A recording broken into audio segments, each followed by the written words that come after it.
제가 일본에 가면은 정말 많이 듣는 질문이 있어요. 왜 한국의 대통령은 임기가 끝나면 감옥에 가나요?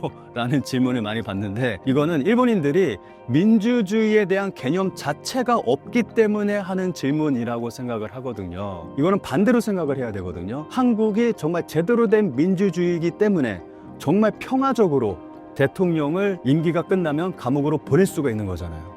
그리고 정말 평화적인 방법으로 대통령을 자리에서 끌어내려서 탄핵을 시킬 수 있는 거고.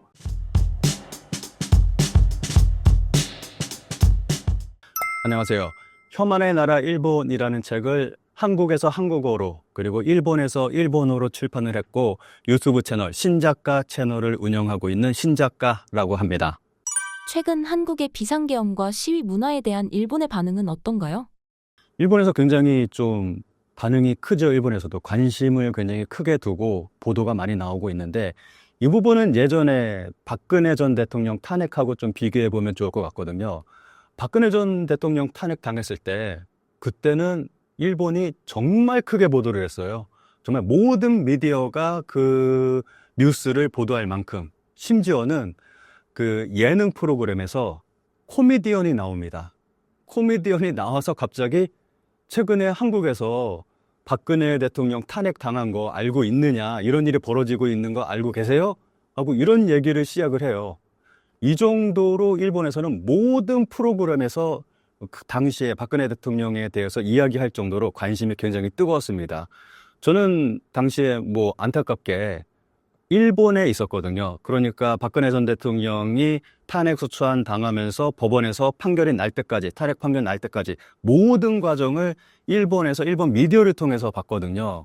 정말 뜨겁게 보도를 했고, 그리고 일본 사람들도 굉장히 관심을 많이 가졌어요.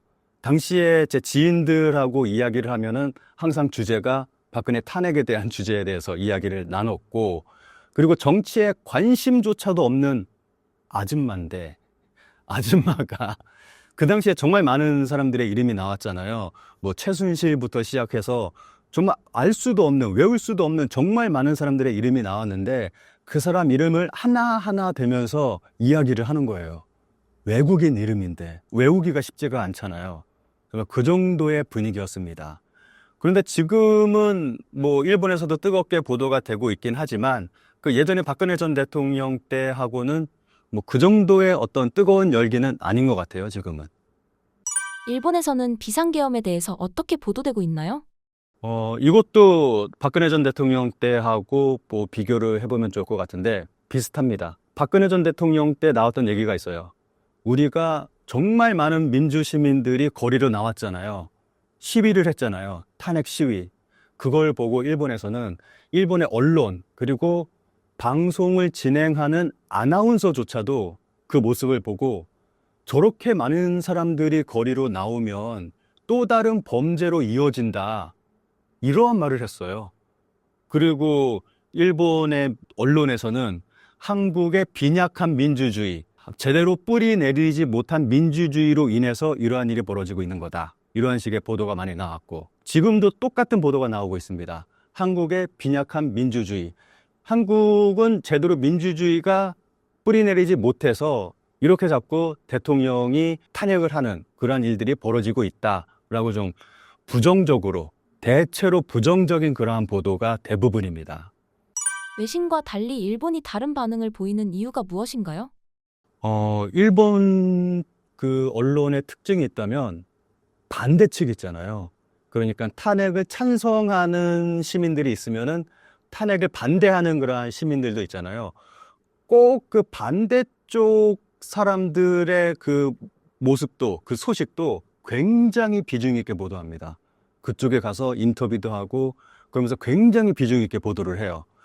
이거는 그러니까 이 방송을 보고 있으면은 이게 이 탄핵이 과연 옳은 것인가?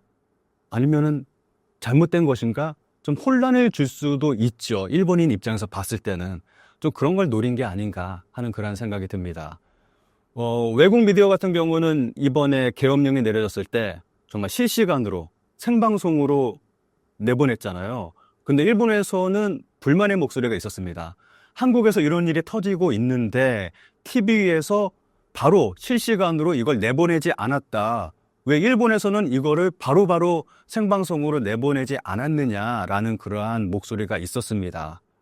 좀 처음에는 좀 일본 미디어에서는 조금 뒤늦게 좀 민기적거리는 모습을 좀 보였던 것 같아요. 그리고 그 이후에는 좀 분석적인 기사보다는 그냥 사실만 전달하는, 한국에서 이러한 일이 벌어지고 있습니다 라고만.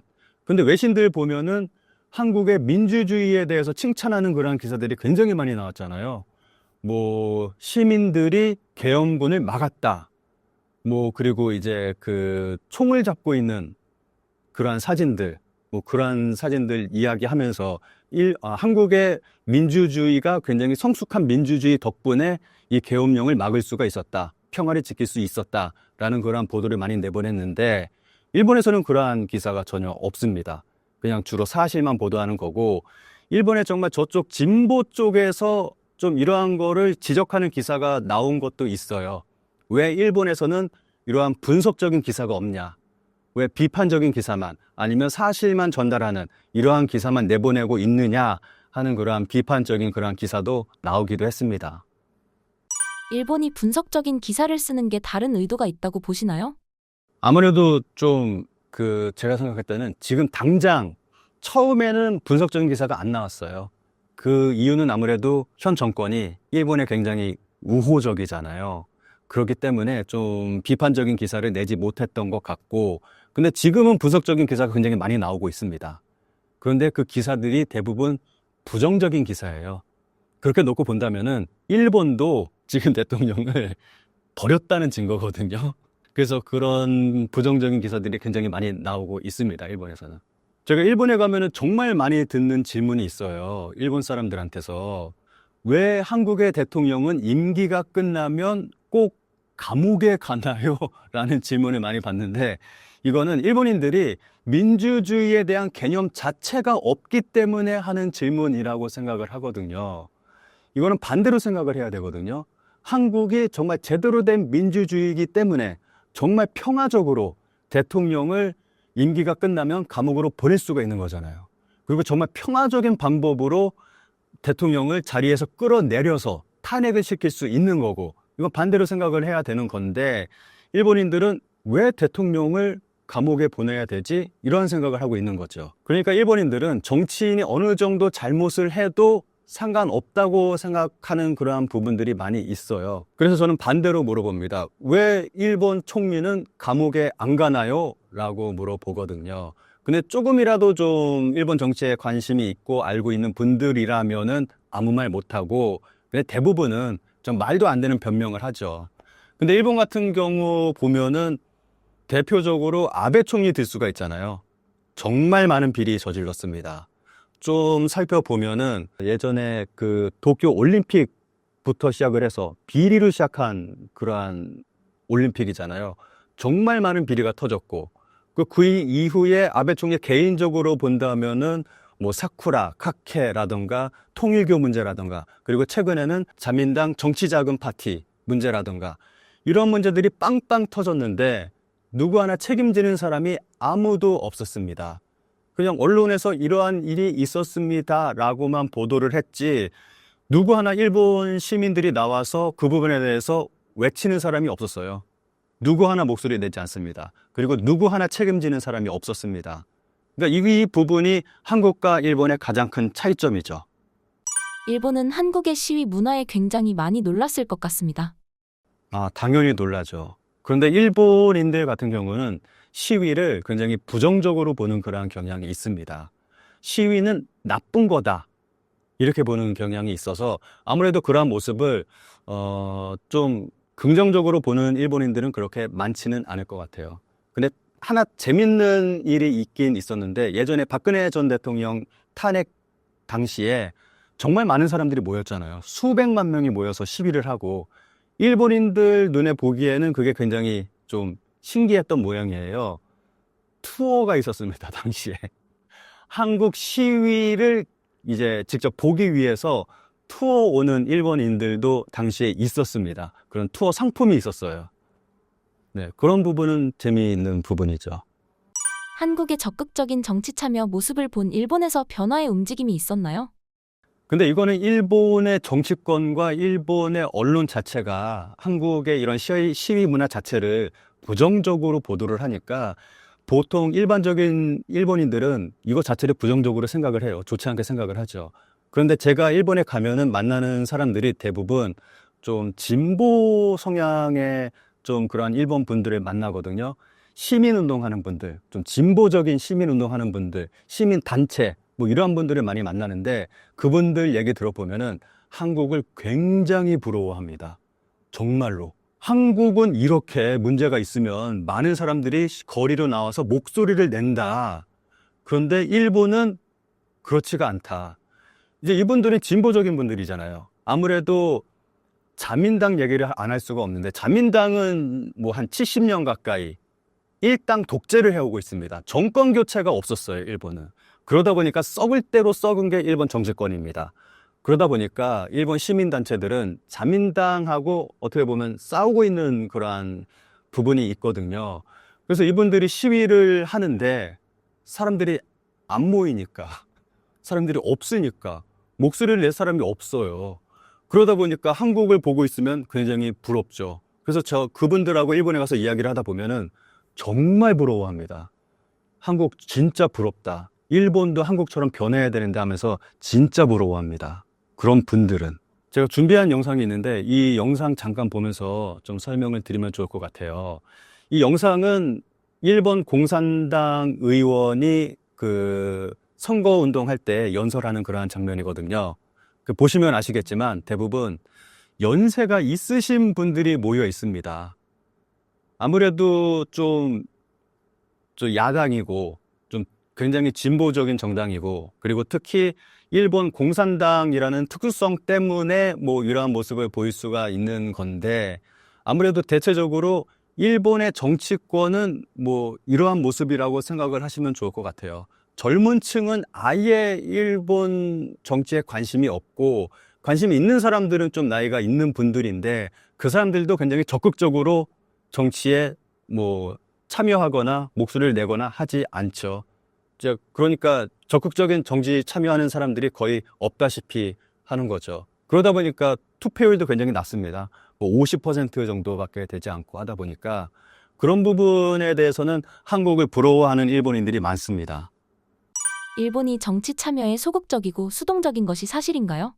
이 부분은 좀 여러 가지 부분을 볼 수가 있는데 뭐 60년대에 전공투부터 시작을 해가지고 그게 이제 굉장히 좀 폭력 시위로 변질됐어요. 뭐 적군파로 가서 이제 굉장히 폭력 시위로 변하고 거기서 많은 일들이 벌어지고 사람이 죽고 하면서 일본 내에서 그것 때문에 이제 시위는 나쁜 거다라는 인식이 생겨서 일본인들은 뭐 목소리를 내지 않는다, 시위를 하지 않는다라고 말하는 분도 계시는데 저는 그것보다도 일본의 국민성이 가장 큰 원인이라고 생각을 하거든요.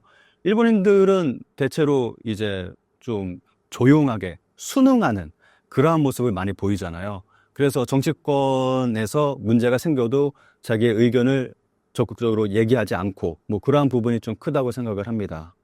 최근 일본 내 혐한 분위기가 사라진 것이 사실인가요? 이 부분은 일본에서 한류가 어떻게 생겨나고 어떻게 발전했고 어떻게 변질이 됐는지를 좀 살펴볼 필요가 있을 것 같거든요. 처음에 후유노 소나타가 일본에서 대박이 났습니다. 겨울연가죠. 겨울연가가 대박이 나면서 이제 그 이후로는 K-팝이 또 대박이 터지고 그런데 그 이후에 2011년도에 동일본 대지진이 터졌습니다. 후쿠시마 원전이 폭발을 했어요.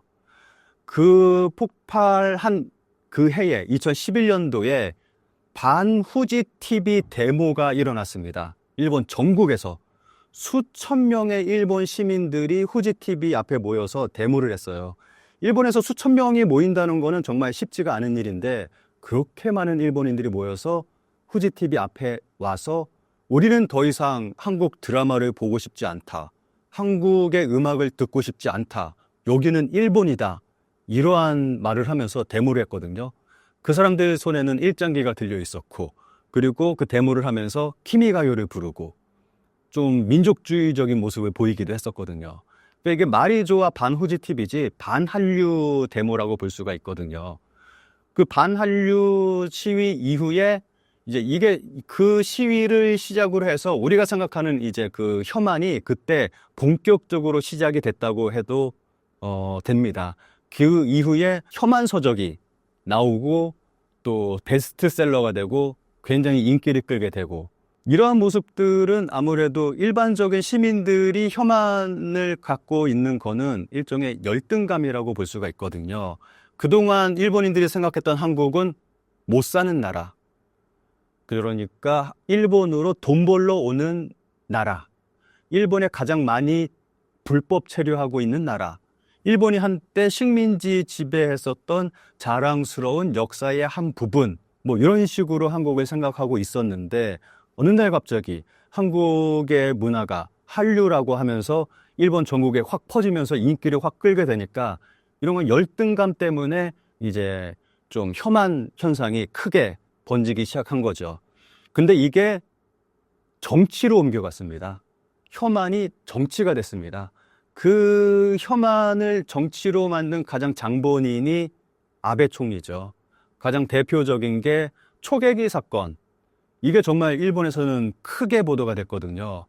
초계기가 우리나라 전함을 저공 비행하면서 위협을 했는데 일본에서는 우리나라 전함이 일본의 초계기를 조준 사격하려고 했다. 그러니까 군사적 위협을 가했다라고 보도를 했고 한국보다 더 크게 보도가 됐습니다. 그리고 굉장히 장기간 이걸 굉장히 자세하게 보도를 했고 지금까지도 이거를 보도를 하고 있는 상태고 그러니까 한국을 군사적 위협으로 보는 그러한 형태를 만들어 버렸어요.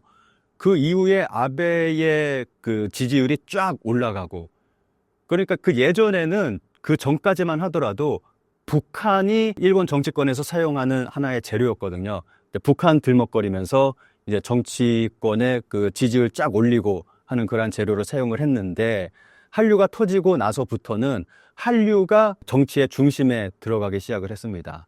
그 이후에 터진 게 수출 제재죠. 한국을 범죄 국가로 정한 거예요.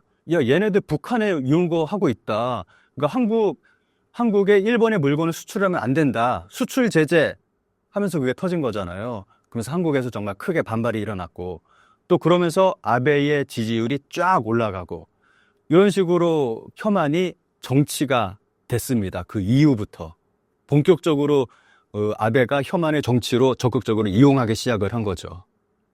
혐한이 정말 일본의 주류적인 분위기인가요? 제가 생각할 때는 주류적인 분위기라고 생각을 합니다.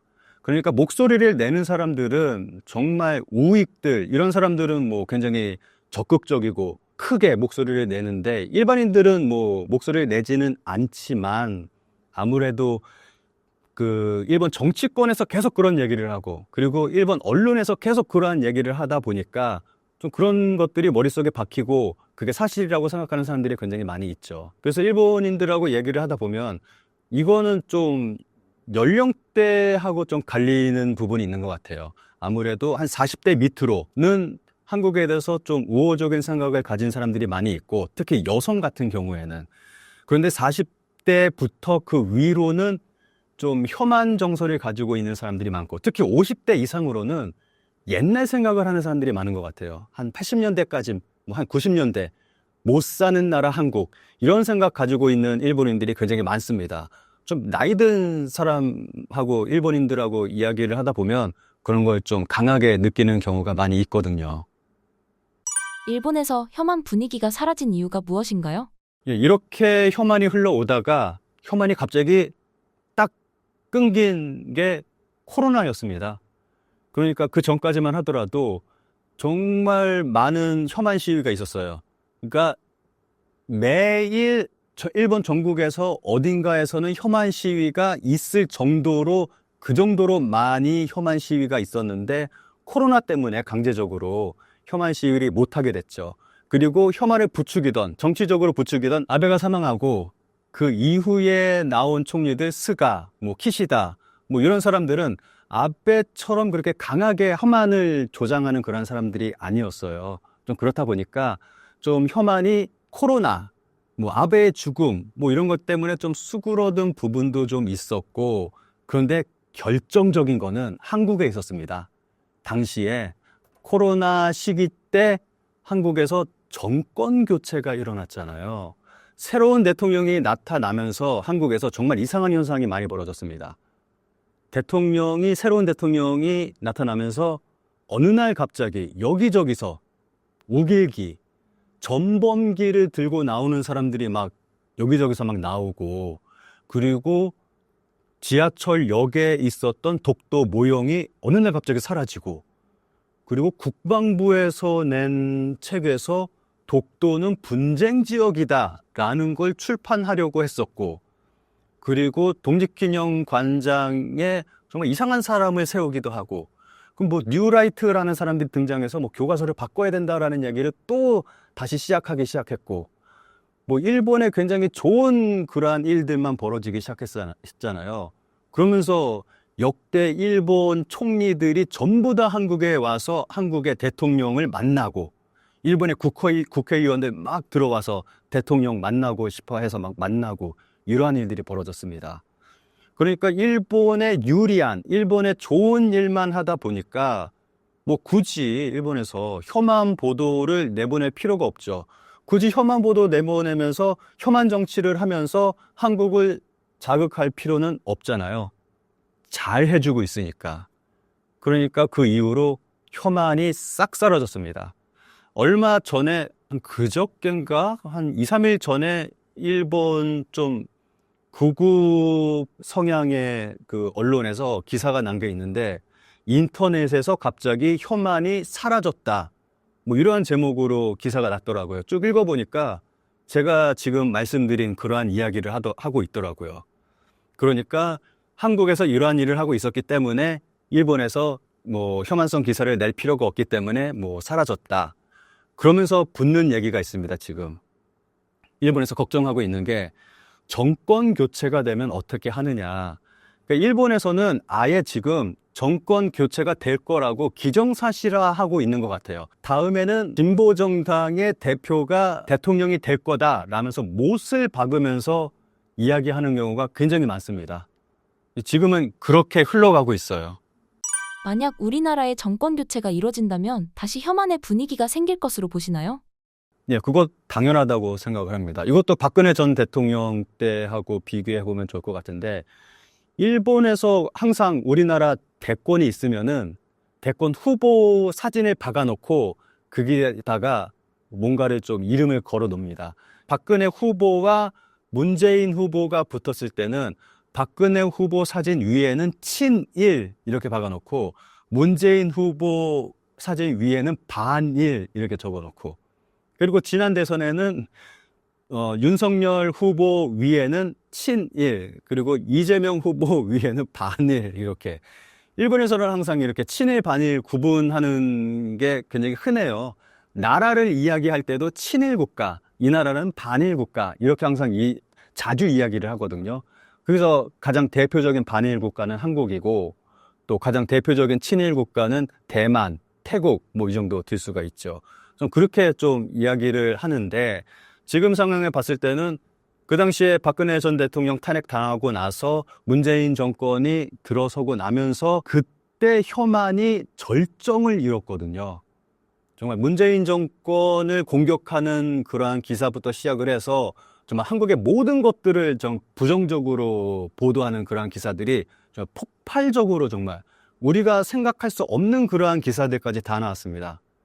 심지어는 뉴스를 제가 보는데, 한국의 뭐 경상남도 뭐 어디군 뭐 어디에서 교통사고가 일어났습니다. 뭐 사망 뭐 1명, 뭐 부상 2명. 일본 뉴스인데 갑자기 한국의 저기 어디 뭐 정말 알 수도 없는 그 시골에서 일어난 교통사고 얘기를 하고 있어요. 그리고 뭐 한국 어디에서 뭐 화재가 일어났습니다. 일본 뉴스인데 갑자기 그런, 정말 우리나라 뉴스에서도 보도가 되지도 않을 그러한 것들을 보도를 해요. 일본 뉴스에서 당시에. 그러니까 한국은 좀 한국에 대해서 안 좋은 이미지를 심어주기 위해서 계속해서 안 좋은 이러한 부분들을 좀 보도한 게 아닌가, 그런 생각이 들거든요. 그러니까 이제 다시 좀 진보 정권에서 대통령이 탄생이 되면, 정권 교체가 되면 당시의 그러한 상황으로 되돌아갈 거라고 생각을 합니다. 일본이 유독 한국을 집착하는 이유가 무엇인가요? 몇몇 국가가 있습니다. 일본이 이렇게 얘기하는 게 북한, 중국, 한국 대표적으로 세 개의 국가인데, 근데 거기서 가장 대표적인 게 한국이죠. 혐한 서적 코너를 가면은 북한, 중국, 한국 서적이 주류를 이룹니다. 그런데 한국에 대해서 쓴 책들이 가장 많고 가장 잘 팔리고요. 그래서 아무래도 뭐 한국이 그 공격 대상의 중심에 서 있는 거죠. 이게 아무래도 열등감 때문이죠. 열등감. 가장 근본적인 원인은 몇 해 전에 그 실질 소득이 한국이 일본을 넘어섰습니다. 뭐 다들 잘 아시겠지만. 그리고 지금 2년 연속으로 1인당 GDP조차도 한국이 일본보다 높습니다. 그러니까 이런 부분을 봤을 때 일본인들이 열등감을 느끼는 거죠. 못 살던 나라인데, 일본에 돈 벌러 오던 그러한 나라인데, 불법 체류하던 나라인데 한국이 더 잘 살게 됐으니까 그러한 열등감 때문에 그러한 혐오 감정을 느끼는 사람들이 많죠. 아무래도 좀 나이 드신 분들이 그런 경향이 굉장히 강합니다. 한류의 인기가 일본에서 어느 정도인가요? 예전에는 진짜 좀 반후지 TV 시위가 있었을 당시에는 진짜 굉장했거든요. 정말 일본에서 TV를 틀면은 24시간 한국 드라마를 볼 수 있을 정도였어요. 그러니까 어느 채널에서는 반드시 한국 드라마를 방송을 하고 있었어요. 그리고 어디를 가나 한국 노래가 들려왔고, 그리고 거리에는 한국 연예인들을 모델로 삼은 그 광고판들이 쫙 붙어 있었고, 근데 반후지 TV 시위 이후에 좀 타격을 많이 받긴 받았죠. 근데 그 위에 더 크게 터졌죠. 이제는 뭐 10대들까지 한류를 굉장히 좋아하고, 지금은 뭐 그때보다 더 굉장히 크게 뭐 한류가 일본에서 번지고 있으니까 한국어를 배우는 그러한 사람들도 굉장히 많습니다. 정말 많아졌습니다. 제가 일본에서 정말 친하게 가깝게 지내는 분 중에서 제일동포 선생님이 계시는데, 한국어를 이제 일본 분들에게 한국어를 가르치시는 제일동포 분이 계시는데, 한국어 배우는 사람들도 많이 늘어났고, 그리고 굉장히 좀 적극적으로 이제 한국을 이제 배우려고 하는 그러한 사람들도 많이 있습니다. 정말 놀라운 건 일본 서점에 가면은 한국 역사 드라마를 통해서 배우는 한국의 역사, 대하 드라마가 있잖아요. 역사 드라마가 있잖아요. 그 등장 인물들을 이제 연도별로 분류를 해서 이 시대에는 이 사람이 이거였다, 이 왕이었다. 그러면서 이제 한국의 역사를 배우는 거죠. 그러한 책이 나올 정도입니다. 한국의 역사를 배우는 이유는 실질적으로 일본이 한국에 역전됐기 때문에 나오는 현상일까요? 아니요, 이거는 아무래도 한류의 영향력이 너무 강하다 보니까 그렇게 된 거죠. 우리가 저는 미국 문화를 굉장히 좋아합니다. 영화를 봐도 주로 미국 영화를 보고, 그리고 제가 재즈를 정말 좋아하는데, 재즈 매니아인데, 정말 미국의 그 재즈 정말 좋아해서 미국 음악만 듣거든요. 뭐 그렇다 보면은 당연히 그 미국에 대해서 관심을 갖게 되는 것처럼, 좀 한류의 영향력이 너무 강하다 보니까 일본인들이 한국에 관심을 갖고 한국의 역사까지 공부하게 되는 거죠. 그 문화의 영향력 때문에. 우리나라 콘텐츠가 글로벌적 인기를 끄는 이유가 내수 시장이 작기 때문이라는 주장에 대해서 어떻게 생각하시나요?